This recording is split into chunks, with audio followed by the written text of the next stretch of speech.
Please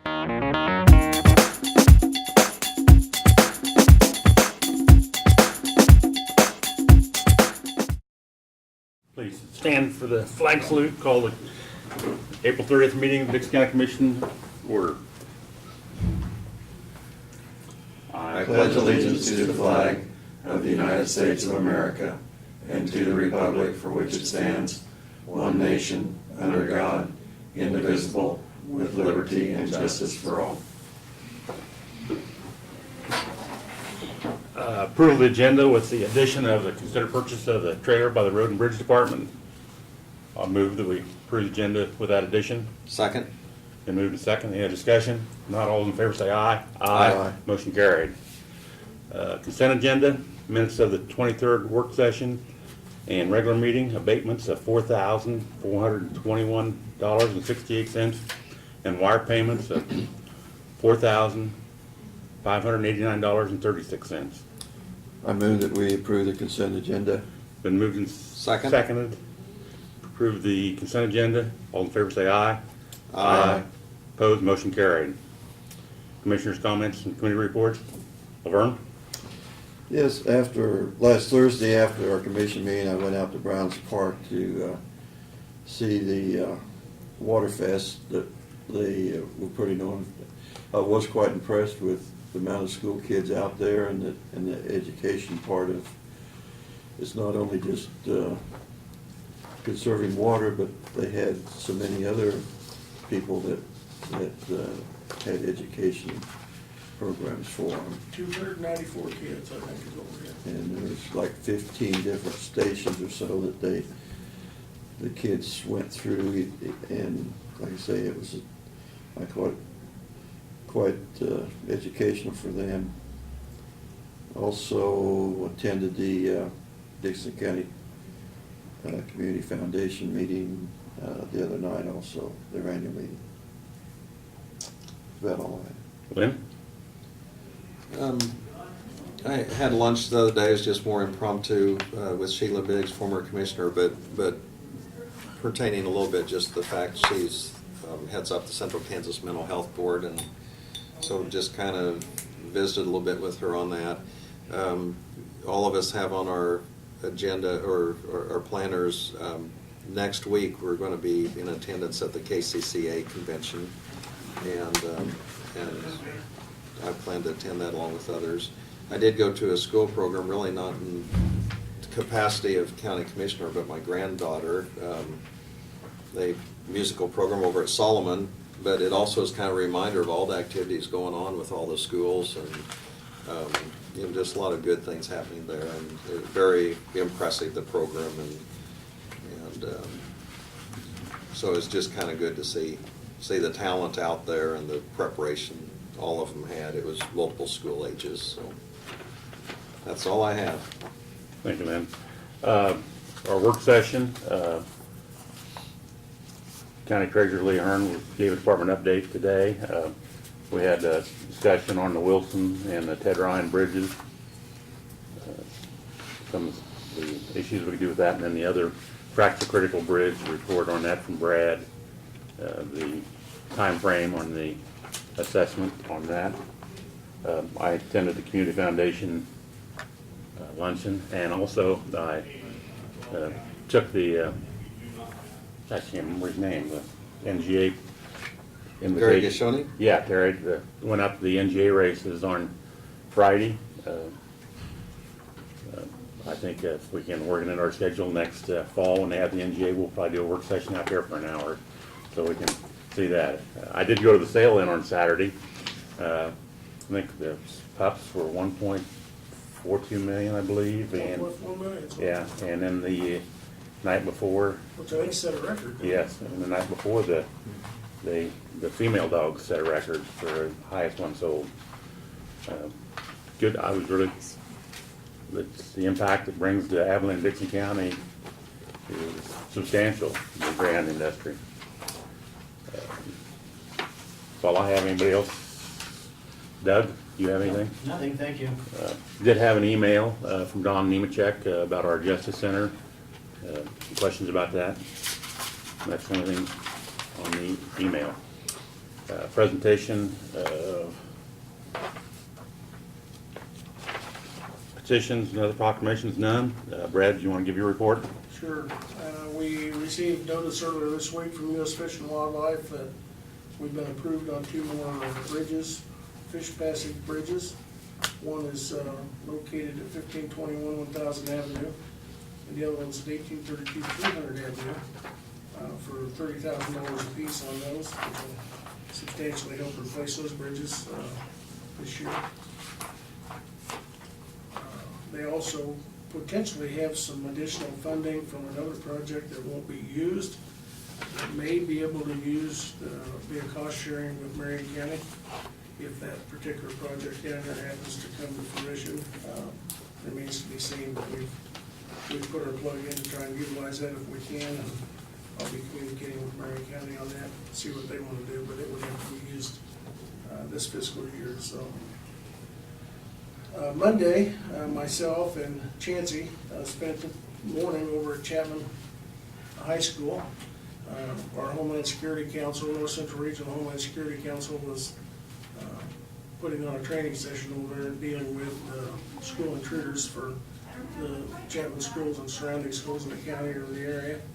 And we also filmed that training, and the purpose behind that is to make a training video that can be used in all the schools in our region as well as the whole state. So it's kind of an innovative project that we're involved in, and we're excited and hoping it'll work out well and be used by schools across the state to train them on how to prepare and what to do in the event of an active shooter or an intruder into the school. So it's one of many projects that our Homeland Security region and the council's participating in to help further our mission, which is to prepare our citizens in our 12 counties for any type of a man-made or natural disaster or attack. So we're excited to get that completed. So a little update on the progress of Old Highway 40's bridge. It is, as of today, it's been removed. The beams are removed, and they're removing the back walls. We discovered quicksand in the bottom of the creek area there, so we had to reach out to another contractor for a larger breaker to break up the back walls from up above. They've gotten that in, and they're using that. Once those are broken and removed, then we'll start driving the piling in, which, if it's quicksand, shouldn't take much to drive the piling, but we'll get that in, and things should look pretty good. We've had quite a number of comments about the traffic around the route that the locals can use. We don't have a detour, and we've had quite a number of comments about the signs and the amount of traffic. I think it just exemplifies how heavily used that particular road is in the county, because the people see it now, some of that traffic going around on Kent Road and 2200 Avenue, and it really sticks out when you've got that amount of traffic going. So, but things are going well on it. It's just going to take some time. So,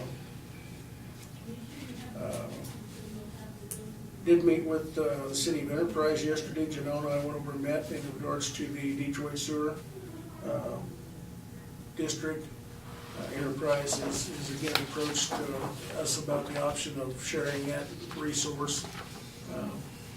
We have a little problem on our own when it relates to Detroit, in the fact not getting enough moisture into those cells. And we're going to have to do something about that. Yeah, I stopped there, I think after the meeting last week, and it's pretty much dry. Yeah, they barely have enough Yeah. going I mean, into the there's- small yeah. cell there's not enough in there right now for it to do What it's supposed to do. what it's supposed to do, which is a big issue. So we're almost going to be forced to do something. Myself and the engineer for the City of Enterprise are going to try to get down week after we return from KCCA and meet with USDA and see about the potential for any extra funding that might help with that position. Obviously, that we're in with the residents of Detroit, as they've already been funded, and it would be very difficult for them to come up with any additional money unless USDA is going to help out with another grant. So we'll be working on that. I think there's going to be some expenses on their part to modify that and make a smaller cell. Enterprise is interested in coming up and utilizing that and adding to it to make that their primary sewer system, and we're working on how that could be dealt with, and I'll keep you briefed of that and then get back with the board of directors over there when we have a little bit more viable answers for them. Right now, I don't have a lot of answers, so I have more questions than I have answers, so. You've got the year-to-date staffing reports from Diane. We have, it reflects the new hires that we've got, 2 in the jail and the 2 that I briefed you about in the appraiser's office replacing the retirees, which along that line, I've got the 2 dates of the retirement receptions for the appraiser's employees, the 15th and 29th next month, between 2 to 4, and we would certainly like to have somebody from the commission, if not all 3 of you, to attend that to give those awards out to those 2 people that have been long tenured employees for the county, and wish them luck. When we get back in 2 weeks, I would like to have some time on the work session to kind of go through and update you on the county salaries schedule. I know I briefed you here a while back. We participated in a survey that KAC sponsored across the state. 94 of the 105 counties participated in that, where they all put in all of their salary information for their employees. And we're one of the leading agencies in that, making that work. A lot of extremely beneficial information in that package. It's all available online to us through a portal. And we set pretty good when you compare that to our current salary schedule. However, we haven't updated ours in 6 years, so to remain competitive, we really need to look at that in anticipation of the upcoming budget talks. Well, I think it's a good time to go through that and at least brief you on that, so that we can hopefully address some of those areas during the budget, during our budget work session. So we'll try to schedule that on the work session when we come back second week of May. And I briefed you a little bit on the Fair Board's request. They would like to add another door or update the doors in the northwest corner of Sterl Hall, much like we did, exactly like we did in the southwest corner. And earlier this year, we had changed that door out to the double glass doors, and it's been extremely well received and very, very positive. The cost of that was $9,500. It's our intention to go ahead and do that now on the northwest corner as well, that we've, the FEMA grant didn't come through for the storm shelter, and that's why we were holding off on that at that time, but we've got the money in the Straw Hall account, and the Fair Board wants to move forward with that, so without any objection, we'll work with him to get that accomplished as well, so. And I've got the information on the trailer bids, and I'll just wait till we get to that point to brief you on that. Thank you, Brad. Mail, we got a thank you from the Hope High School for our after prom donation, and then got a magazine from the Kansas Prosecutors magazine. No resolutions to consider. Unfinished business, none. New business, consider approving one of the commissioners to approve payroll May 5th due to no meeting on the May 7th. I nominate, move Lynn, do that for us. I'll second it. Been moved in second. Any discussion? Not all those in favor Give say me a aye. call and remind me. Aye. Jeannie, Okay. if he can't, I'll be coming through that morning, but Yeah, I should go too. I guess we should put an alternate there. Next order of business is consider professional service agreement with Working Bridges Company of Iowa to do an assessment of the Wilson Bridge on Oak Road. You want to do a little update on that, Brad? Yeah, this is in regards to the bridge at 3200 Note. As we're aware that that particular bridge is a fracture critical bridge that earlier this year was inspected and 0 rated for weight limit. It's been closed since. A little background on the bridge. It's my understanding it's the oldest bridge in Dickinson County, very historical in nature, and it's the 3rd oldest in the state of Kansas. Does have a number of features that I believe would be extremely beneficial to keep as far as a historic factor, but it's a little unique in the fact that these older bridges, in as much as the state wants to eliminate them because of the safety factor, they do have some real historic value to them. And it was built around the turn of the century, and they only built them for a few years. And they are pretty neat. I mean, if you're into that type of stuff. To be able to know what our options are, whether it's restore the bridge in place or move the bridge to another location, be it the Historical Society or wherever, we really need to have someone that deals with that type of issue, who specializes in that, tell us what our options are. This group out of Grinnell, Iowa, called Working Bridges, is comprised of 3 individuals, with Julie Bowers being the executive director. And their passion and interest, they're a nonprofit, and their passion and interest is old bridges.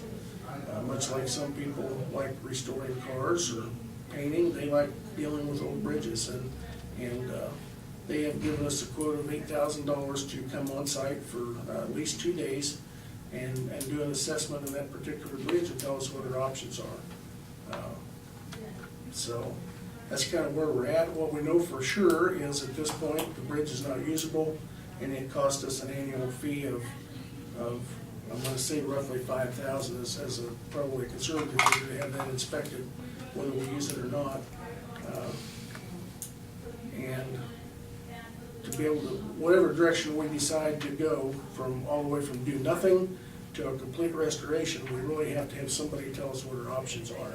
And this particular organization to be able to come out and do that. So. Thank you, Brad. Any discussion for him? Make the motion? Well, it seems like a professional service like this would give us opportunity to weigh our options, and at least it'd be kind of a first step to know if it is something that preservation might be possible, or moving the bridge. The bridge inspectors, and it's something that not everybody may understand, the bridge inspectors simply look for whether it's safe or not. And they calculate the bridge and the structure and its integrity to determine what's safe to put as far as a weight limit. And that's the limit of their time spent on it. And what this organization would do is come out and actually assess it from one end to the other and tell us what our options are. And they look a lot farther than the bridge inspectors do. So, the purpose is different. Their purpose is different from what the normal bridge inspection is. And their intent is to try and restore this bridge one way or another. They want to see that thing where people, in a place where people can see it, observe it, and learn from it for many years to come. And that's certainly not the focus of the bridge inspectors that we use, just because of the nature of their business. That's not the intent of their function. So,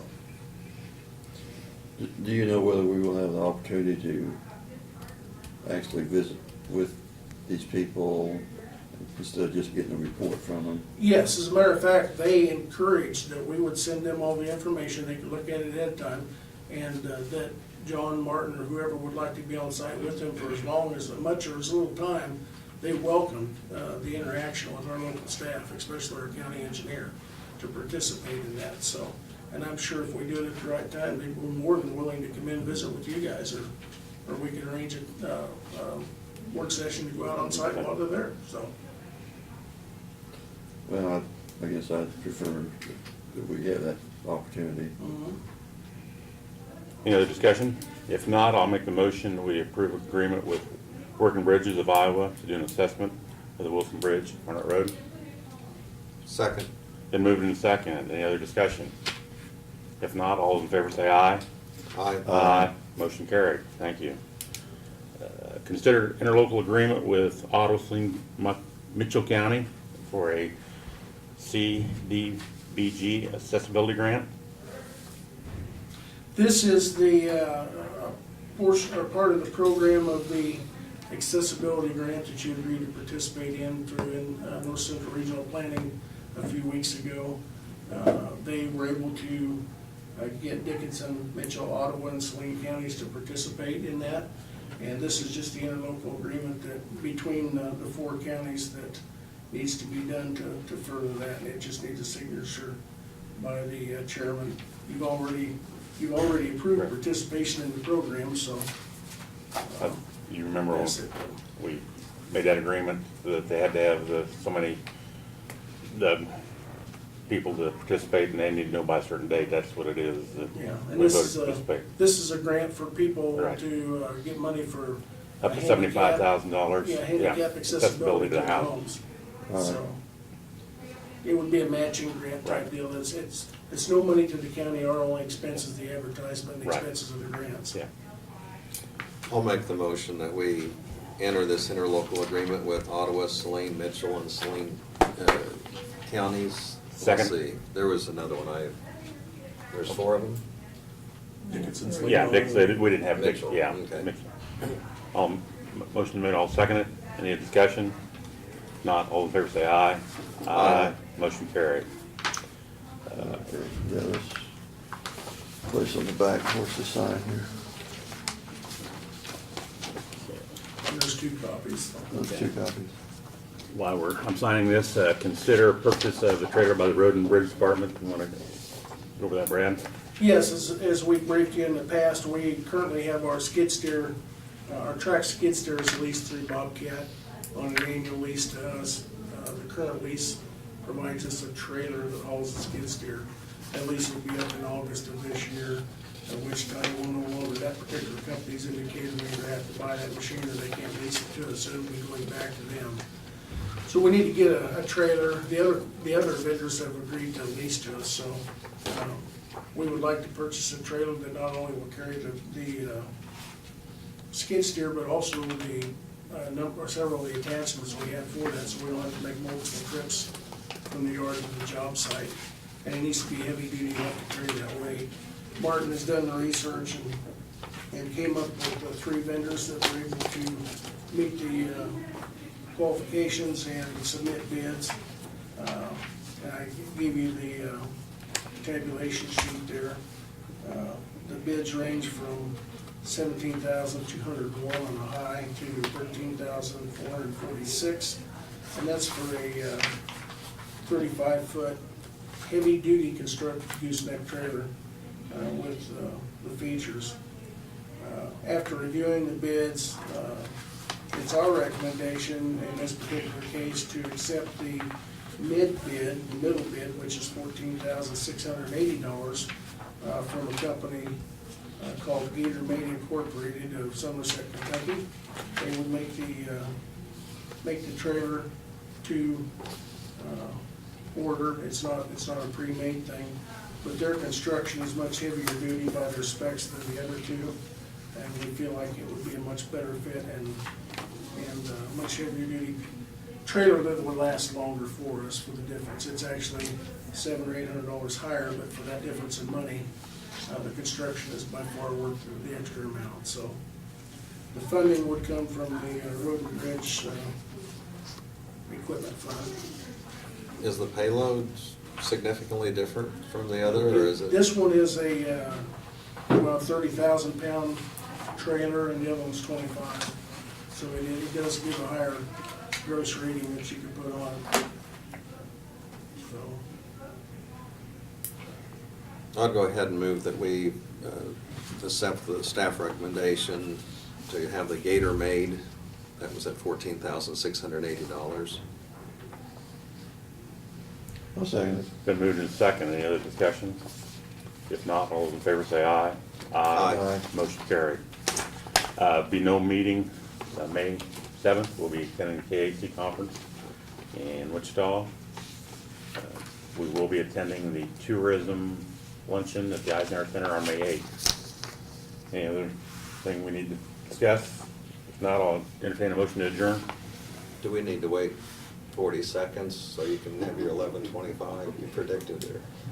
Go ahead. I'll go ahead and move that we adjourn. It's been moved and seconded. I'll second it. Been moved and seconded. We adjourn. Any other discussion? Not. Stand adjourned.